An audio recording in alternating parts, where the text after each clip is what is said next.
पाकिस्तान में बेतहाशा टैलेंट मौजूद है, मगर हम इसे दुनिया के सामने दुरुस्त तरीके से पेश नहीं कर पाते। भारत इस मामले में हमसे बहुत आगे निकल गया है और अपनी कामयाबियां तो वो ऐसे बेहतरीन अंदाज में दुनिया को बेचता है, वो हमसे बहुत आगे हैं। आप उनकी टेक इंडस्ट्री देखें, आप उनका हर मामले में आप देखें, वो कंपैरिजन ना करें, बजाय जहां पर कंपैरिजन हमारा बनता नहीं है। एक 1.1 या 2 बिलियन के लिए हम बिल्कुल भिखारी से बन गए हैं। ये जो आपने ड्रामा शुरू किया हुआ है ना कि हम वसाइल से माला माल और ये अब बातें प्लीज बंद कर दो हैं।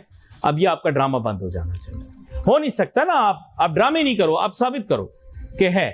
अभी तो नहीं है ना, होगा, कहीं छुपा हुआ है, कहीं हमें मिल नहीं रहा, वो एक अलग बात है। अभी आप सिर्फ ये बताओ कि अभी तेल के ज़खायर कितने हैं, अभी गैस के ज़खायर कितने हैं। इसकी एक मिसाल अगर हम बात करें तो बासमती चावल है मिसाल के तौर पे। अब हमारा बासमती चावल है, ये हमारा अपना प्रोडक्ट है पाकिस्तान का, बेचने वाले इसको अपने नाम से भारत है, तो हम कहीं तो पीछे रह गए ना कि वो हमसे बाजी ले गए। हिमालयन सॉल्ट है, पिंक सॉल्ट, वो हमारे यहाँ निकलता है, पैदा होता है, उसको हम पैकेजिंग ना कर सके आज तक। आप हमारी कोताहियों का और जिसको कहते हैं कि गलतियों का अंदाजा लगाएं कितने बड़े पैमाने पे हमने की हैं। अच्छा, कुछ ऐसा ही पाकिस्तान के कोक स्टूडियो के साथ भी अब हो रहा है। वो क्या और जाहिर है कोक स्टूडियो पाकिस्तान का एक बहुत बड़ी सक्सेस स्टोरी है, और इसकी जो एडवर्टीजमेंट है एप्पल म्यूजिक पे जो है वो iTunes जो है उनका एक खास जो सॉफ्टवेयर है, एक तरह से ऐप है, उस पे इंडियन पॉप म्यूजिक की कैटेगरी में जो है वो शुमार होता है। नहीं जी, इंडियन पॉप म्यूजिक, ये जिस तरह होता है ना एशियन खाने में पाकिस्तान का खाना कहीं नहीं है, वो जो आप थाईलैंड गए थे इंडियन ही खाना उसको कहेंगे, पाकिस्तानी हलीम है या देहरी है, वो सारी इंडियन हो जाएगी। ये क्या बात हुई? तो ये हमारा म्यूजिक भी है। एप्पल वालों को क्या?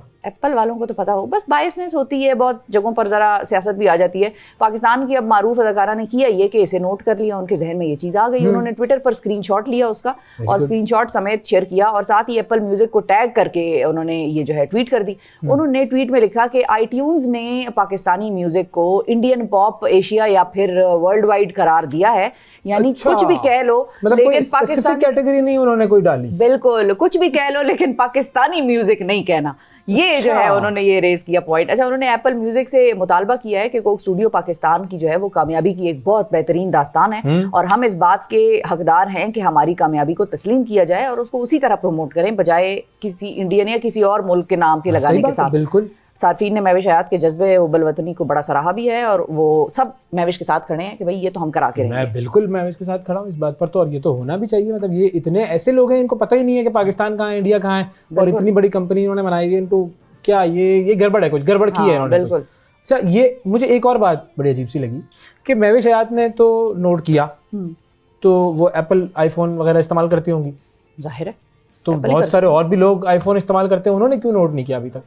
बस ये क्या बात है? देखिए उनकी नज़र कैसी उस जगह पर गई कि जहाँ से उन्हें ये प्रॉब्लम नज़र आई। बाकी लोग क्या कर रहे हैं भाई? हम तो आईफोन इस्तेमाल ही नहीं करते, हमें क्या पता। मैं iTunes और म्यूजिक इस्तेमाल नहीं करती, इसलिए भी मुझे भी नहीं पता, लेकिन बहुत सारे लोग तो करते होंगे ना, जो iTunes वगैरह जो भी उन्होंने सोचा होगा, देख के शायद इग्नोर किया होगा, अच्छा भाई ठीक है शायद हो सकता है, ये है। लेकिन अच्छा, तो महविश हयात साहब आपके साथ हैं, और कोई इस पे कोई धरना देना है, कोई इस पे आप बताएं, कोई प्रोटेस्ट करना है या तो अवैस हाजिर है? बिल्कुल अवैस हाजिर है। हाजिर हूँ, बिल्कुल हाजिर हूँ। एप्पल के दफ्तर के बाहर हम खड़े होकर नारे लगाएंगे। और क्या, वो कहाँ, वाशिंगटन जाएंगे? पाकिस्तान में तो नहीं है एप्पल का दफ्तर, इंडिया में है। इधर किसी फ्रूट वाले के बाहर खड़े हो जाएंगे, एप्पल का लोगो लगा लेंगे पीछे और हम एहतजाज करेंगे। बिल्कुल, ऐसी कौन सी बात है? एप्पल एक सेब उठाएंगे, आधा खा लेंगे और सामने रख देंगे, भाई यही है बस। हाँ बिल्कुल। अच्छा, इंडिया की जो मैं आपको बात बता रहा था, भारत के बड़े मशहूर अदाकार हैं सतीश कौशक। आप जानती हैं सतीश कौशक को? बिल्कुल, बड़ा नाम है जी, बड़ा ज़बरदस्त। उन्होंने बहुत सारी फिल्मों में अदाकारी भी की, डायरेक्शन भी की, लिखा भी उन्होंने, और बहुत सारे लोग उन्हें सिर्फ एक्टर के तौर पर जानते हैं, लेकिन अगर बुनियादी तौर पर देखा जाए तो वो बुनियादी तौर पर डायरेक्टर के तौर पर उन्होंने बड़ा ज़्यादा काम किया था। बिल्कुल। उनकी वो फिल्म थी सबसे मशहूर, जो अभी कुछ दिन पहले जब उनका इंतकाल हुआ तो मैं कुछ लोगों से जिक्र कर रहा था, तो मैंने उनसे कहा कि जी उनकी सबसे मशहूर फिल्म आपको मैं बताऊँ, आप हैरान हो जाएंगे, सलमान खान की तेरे नाम उन्होंने डायरेक्ट की थी। राधे जिसमें जी राधे, अजीब से हेयर स्टाइल वाला, अजीब कुछ यूं करके था वो। तो सतीश कौशिक, बहरहाल अब सतीश कौशिक जो हैं उनके साथ हुआ क्या है, उनके कत्ल के इल्ज़ाम पर भारतीय बिजनेसमैन का मौक़िफ़ सामने आ गया है जी। और ये जो भारतीय बिजनेसमैन है वो कबीर ग्रुप के डायरेक्टर हैं विकास मालव। उन्होंने उनकी अहलिया जो है सानवी मालव, उनकी जानिब से लगाए गए इल्ज़ामात जो थे उनके हवाले से अब उन्होंने बयान जारी किया, और उनकी बुनियादी जो उनकी बेगम साहिबा ने जो इल्ज़ाम लगाया था कि सतीश कौशिक के हवाले से मुझे शक है कि मेरे शौहर ने इसको कत्ल करवाया है। जी बिल्कुल, विकास मालू जो है बेगम की लगती नहीं होगी हस्बैंड से। नहीं मैं बताता हूँ मामला क्या है। मोहब्बत रही है दोनों के दरमियान या नहीं? अब ये इतनी मोहब्बतों में मैं नहीं गया हूँ, मैं असल देखें ये मामले तो बता- अगर एक बीवी अपने शौहर पे किसी के कत्ल का इल्जाम लगा रही है तो फिर तो मोहब्बतें मैं बताता हूँ। अच्छा बताएं। देखिए विकास मालव जो है उनका कहना ये है कि उनकी अहलिया जो है सानवी, उन्होंने बेबुनियाद इल्ज़ाम लगाया है, मैं सतीश कौशिक के साथ किसी भी कारोबार में शरीक नहीं था। ठीक है। और विकास मालव की जो दूसरी बीवी बेसिकली है ये सानवी मालव, उन्होंने दिल्ली क्या कहा था मैंने? दूसरी बीवी, ठीक है सही, उन्होंने दिल्ली के पुलिस कमिश्नर को ये ख़त अरसाल किया था सतीश कौशिक की मौत के बाद, जिसमें उन्होंने अपने ही शौहर पर अदाकार के कत्ल का इल्ज़ाम लगाया था।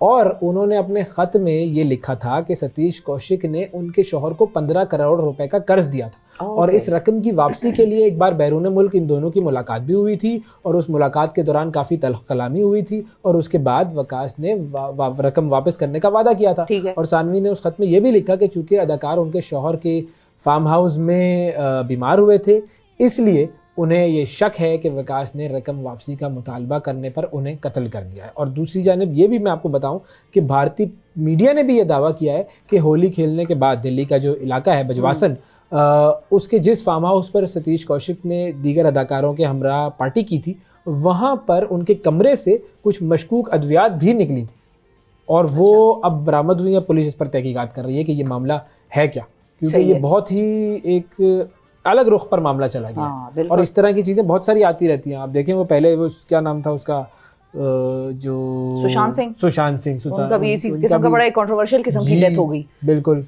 तो ये है फिल्मी दुनिया के मामले। सुशांत सिंह है, पहले वो जिया खान थी एक लड़की जिसने सुसाइड कर लिया, बड़ी मशहूर मतलब फिल्म उनकी निशब जो थी वो अमिताभ के साथ आना किसी फिल्म में एक बहुत बड़ी चीज़ है, लेकिन उसके बाद और उससे पहले वो एक दिव्या भारती हुआ करती थी हमारे बचपन में, वो जो जिनके बारे में कहते थे नहीं जिनके बारे में कहते थे वो मुसलमान हो गई थी शायद, ये मुझे नहीं पता, मेरी दिव्या भारती मेरा ख्याल है उनके बारे में होती थी। उनका भी जो है उनका भी इसी तरह खुदकुशी का मामला था और किसी ने कहा मर्डर कर दिया, किसी ने कुछ इस किस्म का सिलसिला था। तो ये होता है, मीडिया जो है ना ग्लैमर वर्ल्ड है और इस ग्लैमर वर्ल्ड में असल में क्या चल रहा होता है ये बहुत सारे लोगों को नहीं पता।